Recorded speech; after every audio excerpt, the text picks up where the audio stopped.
আসসালামু আলাইকুম। ধরেন আপনি পরীক্ষার হলে আছেন এবং এটা আপনার আনসার স্ক্রিপ্ট। এটাতে আপনি আনসার লিখবেন এবং এটাতে আপনি আনসার লিখলেন ১ number answer, ২ number answer, ৩ number answer কিছু একটা আপনি লিখলেন আনসারগুলা। এখন পরীক্ষার হলে থাকাকালীন সময়ে আপনার মনে হলো আপনি ২ নম্বর প্রশ্নের উত্তর ভুল লিখছেন। আপনি কি করতে পারবেন? আপনি এই প্রশ্নটা কেটে আবার নতুন করে এখানে ২ নম্বর প্রশ্ন লিখতে পারবেন না? পারবেন। এখন আপনার মনে হলো যে আপনি পুরোটা প্রশ্নের উত্তরই আপনি ভুল লিখছেন। আপনি পুরোটা প্রশ্নের উত্তর কেটে নতুন আরেকটা প্রশ্ন উত্তর নিতে পারবেন এবং সেখানে আবার আনসারগুলো আপনি নতুন করে লিখতে পারবেন। পারবেন না? এই কাজটা আপনি কতক্ষণ করতে পারবেন? যতক্ষণ আপনি পরীক্ষার হলে থাকবেন। কিন্তু দ্য মোমেন্ট আপনি পরীক্ষার হল থেকে বের হয়ে যাবেন, আপনি কি এই প্রশ্নের উত্তরগুলো আবার নতুন করে লিখতে পারবেন পরীক্ষার হল থেকে বের হওয়ার পরে?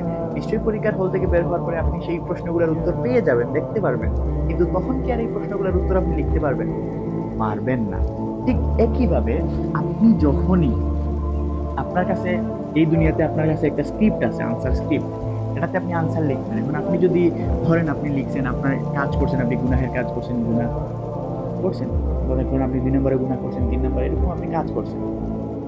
এখন আপনি যেহেতু এই পৃথিবীতে এখনো আছেন, এই দুনিয়াতে এখনো আছেন, আপনার হাতে এই সুযোগটা আছে, এই গুনাহটা কেটে আপনি এখানে তাওবা লিখতে পারবেন।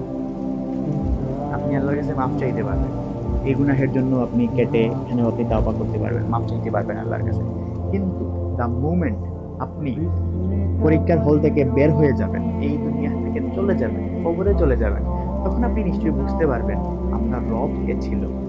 আপনি কি ভুল করছেন আপনি তখন বুঝতে পারবেন। কিন্তু তখন কি আর ফিরে এসে এই আনসার স্ক্রিপ্টটাকে কেটে নতুন করে আরেকটা আনসার স্ক্রিপ্টে লিখতে পারবেন আপনি? পারবেন না। আপনার হাতে এই সুযোগটা থাকবে না। কিন্তু এখন এই সুযোগটা আছে। আপনি যদি শুধুমাত্র আপনি যদি তাওবা করেন, ঈমান আনেন, সৎ কর্ম করেন, আল্লাহ সুবহানাহু ওয়া তাআলা আপনার সমস্ত গুনাহকে সওয়াবে রূপান্তরিত করে দিবেন। কেন দেরি করবেন? তাওবা করুন।